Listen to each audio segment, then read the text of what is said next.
Hi friends, ഞാൻ അങ്ങനെ വന്നപ്പോൾ ഇന്നത്തെ എൻ്റെ ഡേ എങ്ങനെയായിരിക്കും എന്നുള്ളത് എടുക്കണമെന്ന് എനിക്ക് തോന്നി. അതായത് നൈറ്റ് കഴിഞ്ഞ് വീട്ടിലെത്തിയാലുള്ള എൻ്റെ ഒരു അവസ്ഥയാണ് നിങ്ങൾ എൻ്റെ ഇത് കാണാൻ പോകുന്നത്. അങ്ങനെ വീടെത്താറായിട്ടുണ്ട്. ഞാൻ വീട്ടിൽ പോയിട്ട് കുറേ ഹോൺ അടിച്ചു, ഗേറ്റൊന്നും തുറന്നിട്ടില്ല. പിന്നെ ഞാൻ തന്നെ സ്വന്തമായിട്ട് ഗേറ്റ് തുറന്നു, വണ്ടി അതിനകത്തോട്ട് പാർക്ക് ചെയ്യാനായിട്ടുള്ള ഒരു ഇത് നോക്കി. അത് കഴിഞ്ഞിട്ട് ഗേറ്റ് അടയ്ക്കാനും ഞാൻ തന്നെ പാവം ചെയ്യണം. ഗേറ്റും അടച്ചു. ഗേറ്റ് അടച്ചില്ലെങ്കിൽ ഭയങ്കര പ്രശ്നമായിരിക്കും. എൻ്റെ മോനെ ഇറങ്ങി പുറത്തോട്ടൊക്കെ പോകും. റോഡ് സൈഡാണ് വീട്, അതുകൊണ്ട് അതൊക്കെ ക്ലോസ് ചെയ്തു. അത് കഴിഞ്ഞിട്ട് ഞാൻ ഫസ്റ്റ് വീട്ടിൽ കയറുന്നതിന് മുന്നേ ഫസ്റ്റ് ഞാൻ ചെയ്യുന്നത് എൻ്റെ സോമിയുടെ അടുത്താണ് പോകുന്നത്. അപ്പോൾ സോമിക്ക് വേണ്ടിയിട്ട് കാര്യം ഞാൻ വാങ്ങിച്ചിട്ട് വന്നു. വൈകിട്ട് വിളക്കെത്തിക്കാനായിട്ടുള്ള പൂവാണ്. അപ്പോൾ അത് വാങ്ങിച്ച് വന്നു, സോമിയുടെ അടുത്ത് കൊണ്ടുവന്ന് വെച്ചു. അത് കഴിഞ്ഞിട്ട് ഞാൻ വീട്ടിലോട്ട് എൻ്റർ ചെയ്തപ്പോൾ ഇരിക്കുന്നുണ്ടോ എൻ്റെ മിന്നു. അപ്പോൾ അവൾ ഫുഡ് അടിച്ചുകൊണ്ടിരിക്കുന്നു. ഇതെൻ്റെ മോനാ, കിടക്കുന്ന കണ്ടോ. ഞാൻ ചെന്നപ്പോൾ ഒരു കള്ള ഉറക്കവും കള്ളത്തിനുമൊക്കെ കാണിച്ചങ്ങനെ കിടക്കുകയാണ്. എന്നെ അത് കഴിഞ്ഞിട്ട് കുറച്ച് നേരം അവൻ്റെ കൂടെ ഒന്ന് സ്പെൻഡ് ചെയ്യാൻ നിന്നാൽ പിന്നെ അവിടെ കിടന്ന് ഉറങ്ങണം. അതുകൊണ്ട് തന്നെ ഞാൻ തിരിച്ച് ഞാൻ വീടെല്ലാം കാണിക്കുകയാണ്. ഞാൻ വന്നപ്പോൾ അമ്മ ഒന്ന് മലക്കറിയൊക്കെ ഒന്ന് അരിഞ്ഞ് സെറ്റ് ചെയ്ത് വെച്ചു. എന്തോ ചെയ്തുകൊണ്ടിരിക്കുന്ന സ്റ്റോക്ക് വന്നതാണ് വല്യമ്മ. പിന്നെ അത് കഴിഞ്ഞിട്ട് ഞാൻ ഡ്രസ്സൊക്കെ ഒന്ന് ചേഞ്ച് ചെയ്യാമെന്ന് വിചാരിച്ചു.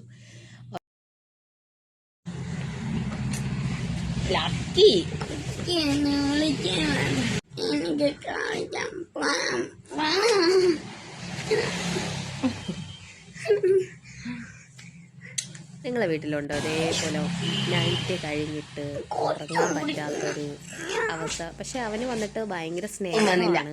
പക്ഷെ നമുക്കെല്ലാം അറിയുള്ളൂ, നമ്മുടെ ഡ്യൂട്ടി കഴിഞ്ഞിട്ട് വരുമ്പോഴത്തേക്കും ഉറങ്ങാൻ വേണ്ടിയിട്ട് വരുമ്പോഴത്തേക്കും ദേഷ്യമായിരിക്കുമല്ലോ. പിന്നെ അവൻ്റെ അടുത്ത് കുറേ സ്പെൻഡ് ചെയ്യണമെന്ന് തോന്നി.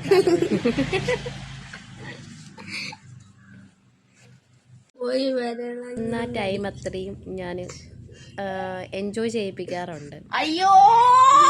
പിന്നെ അത് കഴിഞ്ഞിട്ട് അവന് വേറെ ആരുമില്ലല്ലോ, ഞാൻ മാത്രമേ ഉള്ളൂ എന്നുള്ളൊരു ബോധം എൻ്റെ മനസ്സിൽ വരുമ്പോൾ അവൻ എന്ത് ചെയ്താലും ഞാൻ അവനൊപ്പം സപ്പോർട്ട് ചെയ്യണ്ടോ, എന്നെ ഓടിക്കുന്നുണ്ട്. അവൻ്റെ സന്തോഷം അതാണ് എൻ്റെയും സന്തോഷം.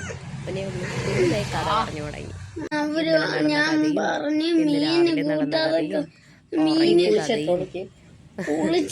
പരാതിയാ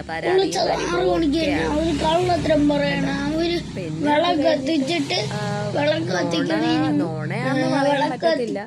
പറഞ്ഞില്ലെന്നുണ്ടെങ്കിൽ അവനതൊരു വന്ന് കിടന്നിട്ട് പറഞ്ഞില്ലെന്നുണ്ടെങ്കിൽ അവനൊരു വിന്മിഷ്ടമാണ്. കാരണം അവൻ്റെ അടുത്ത് സംസാരിക്കാനും അവൻ്റെ അടുത്തൊന്ന് ഇടപഴകാനും വേറെ ആരുമില്ല. പരാതിയും പരിഭവമൊക്കെ എൻ്റെ അടുത്തല്ലേ പറയാൻ പറ്റുള്ളൂ. അതുകൊണ്ട് ഞാനെല്ലാം കേട്ടിട്ടേ ഇങ്ങനെ ഇരിക്കും. പിന്നെ ചെറുതായിട്ടൊന്ന് ശാസിച്ചു കഴിഞ്ഞാൽ പിന്നെ അവൻ്റെ കളത്തിനൊക്കെ പുറത്തു കളത്തിനും പുറത്തു വന്ന് സ്വാമി അതിലൊന്ന് എടുക്കണോ അപ്പം പിടിയിട്ടു. പിന്നെന്താ പറയാ, ഇതാണ് എന്നെ സ്നേഹിച്ച് കൊല്ല എൻ്റെ മോൻ. അയ്യോ ഒരു രക്ഷയുമില്ല, ഭയങ്കര സ്നേഹമാണ്. സ്നേഹം എന്ന് വെച്ചാൽ അവന് ഉപദ്രവിച്ച് അവൻ സ്നേഹിക്കത്തുള്ളൂ. ഇതാണ് അവൻ്റെ ഒരു നാച്ചർ എന്ന് വെച്ചാൽ ഉപദ്രവമാണ്. പക്ഷെ ആ ഉപദ്രവം മറ്റുള്ളവർക്ക് എന്താ പറയുക ഒരു ഇറിറ്റേറ്റിങ് പോലെ ആയിരിക്കും. പക്ഷെ എന്നെ സംബന്ധിച്ചിടത്തോളം എനിക്ക് ആ ഒരു ഇത് കിട്ടില്ലെന്നുണ്ടെങ്കിൽ എനിക്കത് ഭയങ്കര വിഷമമാണ് സത്യം പറഞ്ഞാൽ. അവൻ്റെ ഉപദ്രവവും അവൻ്റെ കടിയും അവൻ്റെ സ്നേഹവും എല്ലാം ആ ഒരു എന്താ പറയുക ആ ഒരു ഇതിലുണ്ട്. അത് കിട്ടിയില്ലെങ്കിൽ പിന്നെ ഭയങ്കര ബുദ്ധിമുട്ടാണ്. എനിക്ക് ഒരു കുഴപ്പമില്ല. അതിന് നിനക്കെന്ത് കുഴപ്പം?